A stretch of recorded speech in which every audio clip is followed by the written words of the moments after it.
Ayahku adalah dewa perang. Bab 139. Su Yufeng mengerutkan kening, saya sangat bersemangat. Wakil Presiden pertama Tianzui yang berdiri di atas panggung mungkin adalah calon menantu saya. Apakah Anda tidak bahagia? Jika kamu ingin menemukan suami seperti ini. Itulah berkah yang telah kamu peroleh dalam 8 kehidupan. Aku mencoba mencari tahu apa yang salah denganmu. Bukankah aku baru saja menjatuhkan ponsel? Aku tidak mendorongmu ke bawah. Lagi pula, kamulah yang tidak berhati-hati, kan? Ya, mengapa kamu tidak bahagia sama sekali? Qi Tianshan, yang sangat mencintaimu, adalah wakil presiden pertama Tianzuan. Saat dia mengatakan ini, dia menari. Shen Feixue tidak bisa bahagia, dia hanya merasa lesu. Ini benar-benar wakil presiden Tianzuan. Artinya, 30 juta pesanan itu benar-benar diberikan kepada saya oleh orang ini. Awalnya, Shen Feixue masih memiliki secercah harapan, pesanan 30 juta tidak diberikan oleh Qi Tianshan. Tampaknya tidak ada harapan sekarang. Berantakan sekali. Apa yang harus dilakukan selanjutnya? Dia benar-benar tidak ingin bersama Qi Tianshan. Tapi kalau menolak terus, mungkin akan ada masalah dengan pesanan 30 juta yang sudah ditandatangani. Pada saat itu, direktur bisnisnya tidak lagi dapat mempertahankan pekerjaannya, dan dia akan diintimidasi oleh orang-orang di kamar keduanya. Orang tua itu akan memperlakukannya seperti sampah lagi. Tanda seru. Saya tidak sabar untuk mengusirnya. Shen Feixue merasa berat dan diam-diam mengangkat teleponnya, ingin menelepon Guan Qianjun dan memarahinya hingga membuatnya marah. Orang lain bertanya, ngomong-ngomong, Tuan Qi, saya mendengar bahwa hal pertama yang Anda lakukan ketika menjadi wakil presiden adalah mengambil alih seluruh bisnis seragam Tianzuan. Bisnis ini tidak sebesar itu. Bagaimana menurut Anda? Terima kasih. Itu pasti kepercayaan. Petik 2. Shen Feixue ingin melarikan diri dengan kasar. Ini akan datang kepadamu. Sungguh. Tanda seru. Qi Tianshan tersenyum berkata, karena seragam mewakili wajah suatu kelompok atau perusahaan. Jika seragam tidak dapat dibuat dengan baik, dapatkah perusahaan ini meluruskan punggungnya? Jelas tidak. Sedangkan untuk produksi seragam, saya percaya dan memilih Yun Sang teman, percaya dan pilih manajer Yun Sang, Shen Feixue. Dia menunjuk ke arah Shen Feixue. Tiba-tiba semua orang memperhatikan. Shen Feixue hanya ingin berada di bawah meja. Su Yufeng mengulurkan tangannya lagi, tapi kali ini bukannya mendorongnya, dia terus menariknya. Ya, itu putriku. Putriku adalah Shen Feixue, manajer bisnis perusahaan Yun Sang, dan dia akan segera menjadi direktur bisnis. Oh, terima kasih banyak, Tuan Qi, atas penghargaan Anda. Mata yang tajam. Dia begitu gembira hingga kloasma muncul di wajahnya. Feixue, kenapa kamu berdiri di sana? Cepat berdiri. Tuan Muda Qi telah menyebutmu dan menyatakan kepercayaannya padamu di depan begitu banyak orang. Oh, gadis, kenapa kamu masih duduk di sana? Bangunlah dengan cepat. Shen Feixue, ini. Pakaian yang dia kenakan hampir robek, dan salah satu kerahnya terangkat tinggi. Dia berdiri dengan marah dan membuka tangan Su Yufeng. Saat dia hendak berbicara, seseorang di atas panggung mengeluarkan panggilannya yang paling penuh kasih sayang. Feixue, sudah kubilang padamu di awal bahwa aku memberimu pesanan 30 juta, tapi kamu tidak begitu percaya. Ketika aku bilang aku menjadi wakil presiden pertama Tianzuan, kamu tidak begitu percaya, tapi sekarang. Apakah kamu percaya padaku? Aku bisa memberimu 30 juta pesanan. Aku bisa memberimu semua pesanan seragam. Selama kamu berjanji padaku, jadilah pacarku. Dengan statusku sebagai wakil presiden pertama Tianzuan. Apapun yang kamu inginkan, aku akan memberikanmu. Dia melambaikan tangannya yang besar dengan momentum yang besar. Semua orang bertepuk tangan dengan keras, dan antek lainnya berteriak dengan keras, janji kepada wakil presiden pertama Tianzuan. Tidak lama kemudian, semua orang mengikutinya, dan itu seperti guntur yang menggelegar, mengalir ke telinga Shen Feixue. Di samping, Su Yufeng tidak sabar untuk berkata, Putri, jangan bodoh. Cepat dan setujui Tuan Muda Qi, lalu mulai sekarang, kamu dapat menikmati kemuliaan dan kekayaan sebanyak yang kamu mau, dan kami tidak harus khawatir tentang dividen keluarga. Shen Chang juga mengangguk, Putri, jangan bodoh. Kekayaan dan kekayaan ada di depan Anda. Siapapun yang tidak menginginkannya adalah bodoh. Saya percaya bahwa anak yang lahir oleh ibumu dan aku tidak bodoh. Tidak mudah bagi orang tuamu untuk membesarkanmu sampai hari ini. Shen Feixue mencibir, ayah. Bu, jadi kamu melahirkanku dan membesarkanku hanya untuk menjualku dengan harga yang bagus. Wajah Su Yufeng berubah, nak, mengapa kamu berbicara seperti ini? Orang tuaku melakukan ini untukmu.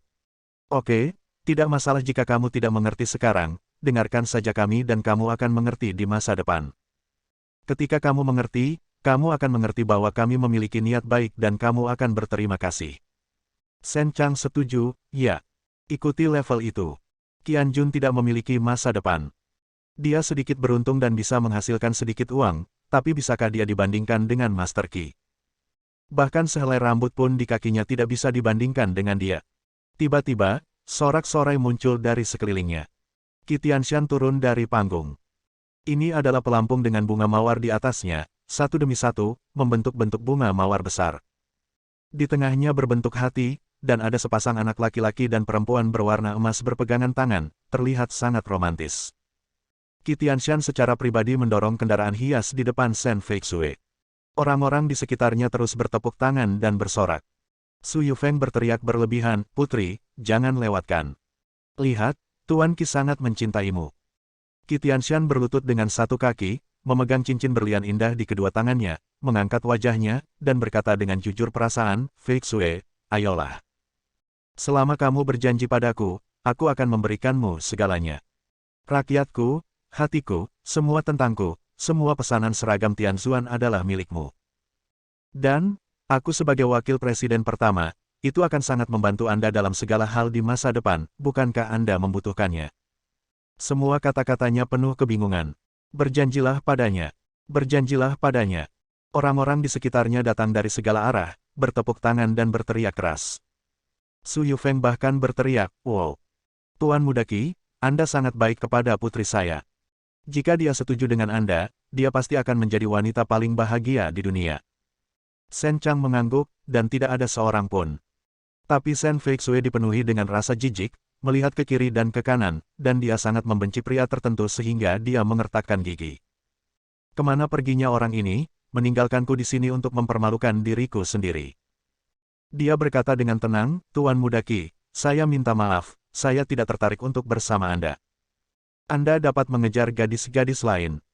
Anda sangat kaya dan Anda adalah wakil presiden pertama Tianzuan. Saya jamin akan ada banyak gadis yang menyukaimu. Berhenti berlutut dan ambil kembali semua bunga ini." Tiba-tiba, wajah tersenyum semua orang membeku, dan wajah Qi Tianshan ditutupi dengan garis-garis hitam, penuh rasa malu. Su Yufeng bertanya dengan heran, "Putri, apakah kamu benar-benar gila?" Shen Feixue menggelengkan kepalanya dan berkata dengan tegas, "Saya tidak gila. Jika itu seseorang yang saya suka, meskipun mereka tidak punya uang sepeser pun, saya tetap menyukainya itu. Jika tidak, Jinsan Yinsan, itu juga tidak menarik." Qi Tianshan berdiri perlahan, ekspresinya perlahan menjadi ganas. Dia menarik dasinya dan berkata dengan dingin, "Feixue, apakah kamu masih mencintai pria tak berguna itu? Guan Qianjun, yang hanya tahu bagaimana menjadi pengasuh, membeli bahan makanan, dan memasak untuk dirinya sendiri." Bab 140. Shen Feixue tersenyum sedikit, "Dia tidak berguna seperti yang kamu katakan. Dia cukup kuat. Faktanya, kamu tidak bisa dibandingkan dengan kekuatannya." Qi Tianshan tiba-tiba tertawa liar, "Feixue, apakah kamu bercanda? Menurutmu siapa yang akan mempercayai kata-kata kekanak-kanakan seperti itu? Saya adalah anak tertua dari 7 keluarga besar di kota Yunhai. Saya adalah wakil presiden pertama Tianzuan. Saya bisa memberikannya kepada Anda. Perintah yang tak terhitung jumlahnya akan membawamu ke puncak hidupmu." Dia, seorang prajurit berkepala besar tanpa latar belakang atau identitas, apa yang bisa dia berikan padamu? Ya. Shen Feixue mengangguk, "Kamu memang hebat, tapi, aku punya dia sudah cukup." Kentut. Qi Tianshan dipenuhi dengan kecemburuan dan berteriak dengan keras, "Apakah cukup bagimu untuk memilikinya?" "Haha, biar ku beritahu, jika kamu memilih dia, kamu harus menjaganya dia selama sisa hidupmu, dan cepat atau lambat dia akan terbuang sia-sia. Kehilangan kesabaranmu. Apa maksudmu?" Hati Shen Feixue menegang. Senyuman ganas di wajah Qi Tianshan menjadi semakin ganas, dan dia tiba-tiba mendekati Shen Feixue dan berbisik, "Bukankah kamu mengatakan bahwa dia bahkan tidak sekuat aku? Oke, kalau begitu aku akan memberitahumu. Apa maksudmu? Kuat? Di tanganku, dia hanyalah seekor anjing yang mengibaskan ekornya dan memohon belas kasihan. Dia punya beberapa keterampilan, kan? Tapi menurutmu, dengan kekuatanku, bisakah aku menemukan seseorang yang lebih terampil darinya? Bukan satu, bukan dua, tapi banyak lagu. Shen Feixue bahkan lebih panik dan tidak bisa menahan untuk tidak melihat ke kiri dan ke kanan. Awalnya dia tidak akan terlalu panik, tapi Guan Qianjun belum muncul. Mungkinkah? Dia bertanya dengan tajam, apa yang kamu lakukan pada Guan Qianjun? Qi Tianshan menatapnya dengan tajam, menurutmu apa yang akan aku lakukan terhadap musuh dan musuhku? Begitu dia selesai berbicara, dia segera berbalik dan mengambil langkah panjang, berjalan menuju panggung. Dia menunjuk ke arah Shen Feixue dan menghela nafas, bukankah benar air yang mengalir memiliki perasaan dan bunga yang jatuh tidak memiliki niat? Tapi saya, Qi Tianshan, bukanlah air yang mengalir biasa. Saya adalah sungai besar, bergelombang dan bergelombang. Saya penuh energi, saya bisa terbang ke langit. Saya wakil presiden pertama Tianzuan. Feixue, kamu tidak tahu bagaimana menghargai orang lain. Itu adalah kerugian besar bagimu. Kamu tidak akan pernah bertemu seseorang sebaik saya lagi. Namun, saya masih bisa memberi Anda sesuatu. Peluang, pikirkanlah. Anda tahu, ratusan juta pesanan seragam adalah milik Anda setiap tahun. Atau apakah Anda masih belum mengerti bahwa saya begitu kuat? Baiklah, aku akan memanggil saudaraku sekarang dan mengumumkan kemenanganku saat itu juga. Mulia. Dia melambaikan tangannya dan memanggil bawahannya untuk memanggil Qi Kunlun di belakang panggung. Qi Kunlun awalnya menonton dari sisi panggung, tetapi ketika dia melihat kesombongan saudaranya, dia tidak tahan untuk melihat langsung ke arahnya, dia merinding dan kembali ke ruang belakang untuk duduk dengan tenang. Saya tidak bisa merasa nyaman meskipun saya duduk diam.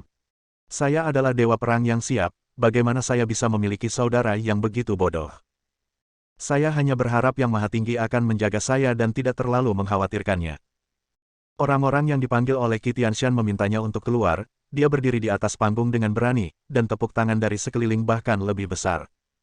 Semua orang bahkan berdiri dan bertepuk tangan. Ini adalah perawatan yang bahkan tidak tersedia bagi Qi Tianshan. Semua tamu baru saja memandang Qi Tianshan dengan sopan tetapi tanpa rasa hormat.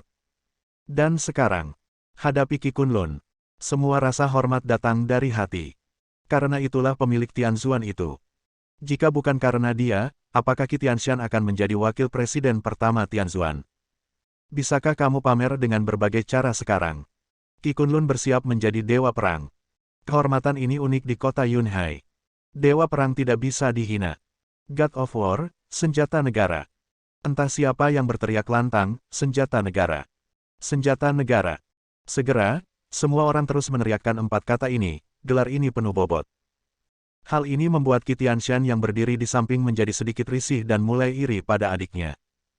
Tapi dalam sekejap, dia memikirkannya, orang yang bisa mendapatkan keuntungan terbesar dari senjata ampuh negara ini bukanlah aku.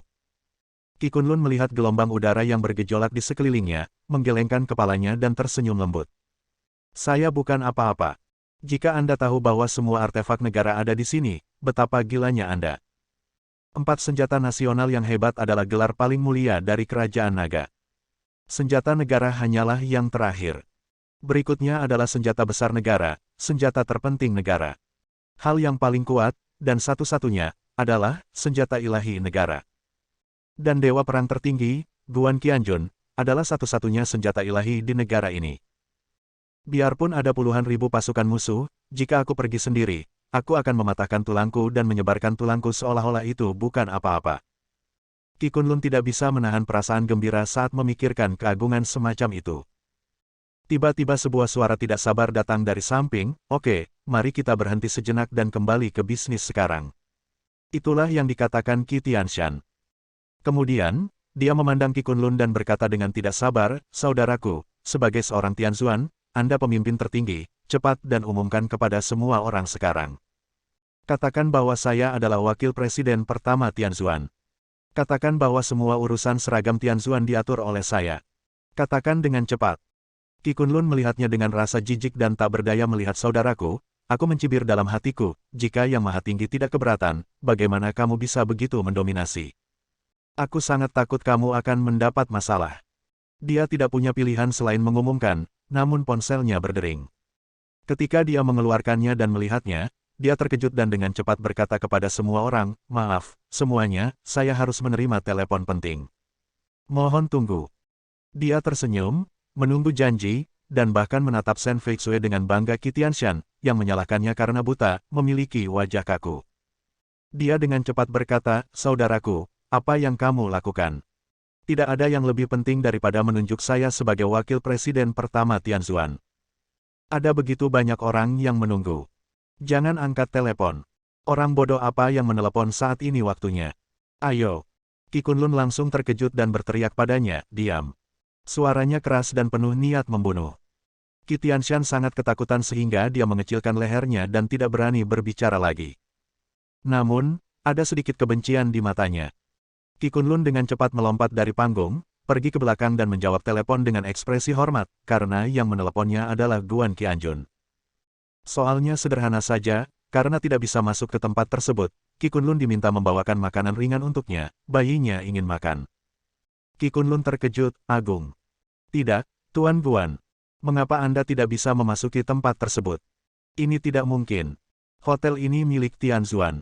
Dengan kata lain, semuanya milik Anda." Kata Guan Qianjun dengan tenang. Dia berkata, "Jika seseorang memblokirmu, kamu tidak akan bisa masuk, tapi tidak apa-apa. Keluarkan saja makanan ringannya."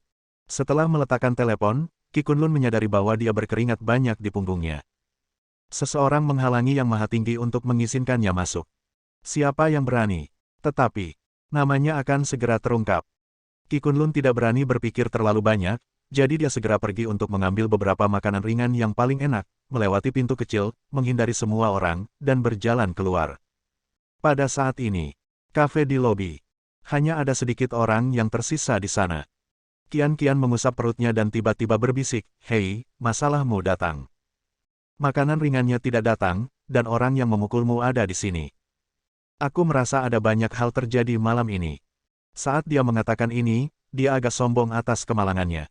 Guan Qianjun secara alami dapat mendengarnya. Objek kesombongan ini tidak dimaksudkan untuk dirinya. Berbalik, dia melihat beberapa pria bertubuh besar yang telah menatapnya tajam ke arah gerbang di sana, memaksanya mendekat. Mereka membentuk setengah lingkaran dan perlahan berjalan menuju kafe. Beberapa tamu yang tersisa pergi satu demi satu. Pemimpin itu memamerkan giginya pada Guan Qianjun. "Kalian benar-benar tenang. Kalian tidak takut sama sekali ketika melihat kami menatap ke arah kalian. Tidakkah kalian tahu bahwa kami akan bergegas dan menghajar kalian? Dasar bajingan. Sekarang, kalian lawanku adalah di sini. Kudengar kamu juga cukup baik. Ayo berlatih. Bersambung."